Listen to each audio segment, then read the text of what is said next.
Allora, siamo qui con Oksana al Parco della Fenice, in questa meravigliosa cornice, con il suo gruppo scout proveniente direttamente dall'Ucraina. Com'è stata l'accoglienza nel primo giorno qua in Italia?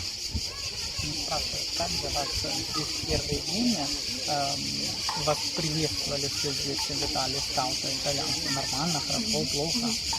Ну, ми насправді вражені, тому що все почалося ще від першого листа, коли ми почали комунікувати з італійською скаутською стороною, коли ми відчули підтримку в будь-чому, на відповідь на будь-який запит, так, ми обов'язково вам допоможемо. І коли ми приїхали тут, всі скаути, які були на місці, підходили, запитували, чим вам допомогти. В нас навіть не було стільки потреб в допомозі, скільки було скаутів, які справді готові були взяти, допомагати, носити нам сумки, підходити, запитувати, що робити, що готувати, як допомогти з дітьми. Тобто ми відчули дуже якусь таку братерськість, навіть раніше ніколи з ними не знаючись, не спілкуючись. Зараз ми побачили справді дуже глибоку і таку навіть, я б сказала, підтримку.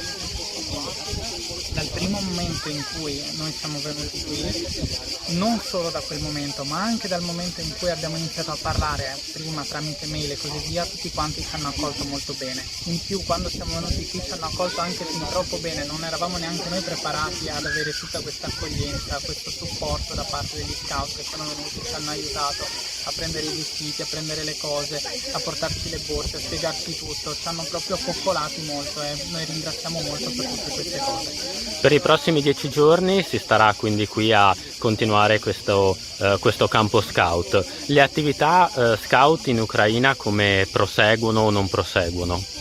Они спрашивают, следующие 10 дней вы будете здесь скаутом заниматься, а потом в Украине, когда вы вернетесь, как вы будете этим заниматься?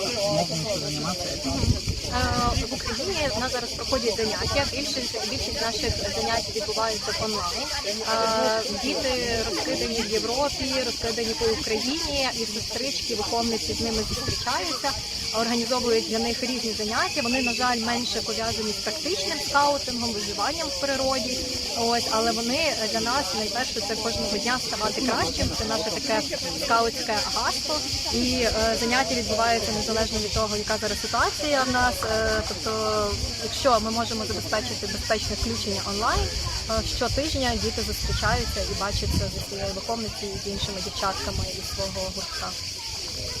In questo momento, quando noi torneremo, sicuramente non potremo fare scout dal vivo, però noi, perché sono bambini e devono comunicare tra di loro, avere ancora un rapporto, continuiamo a fare scout online, quindi passano con le loro sorelle maggiori che gli spiegano cosa fare, cosa non fare, facciamo degli esercizi di gruppo, magari non è la sopravvivenza per strada, per fuori, ma è un esercizio che permette ai bambini di continuare a comunicare e a mantenere una tranquillità anche in un momento di difficoltà.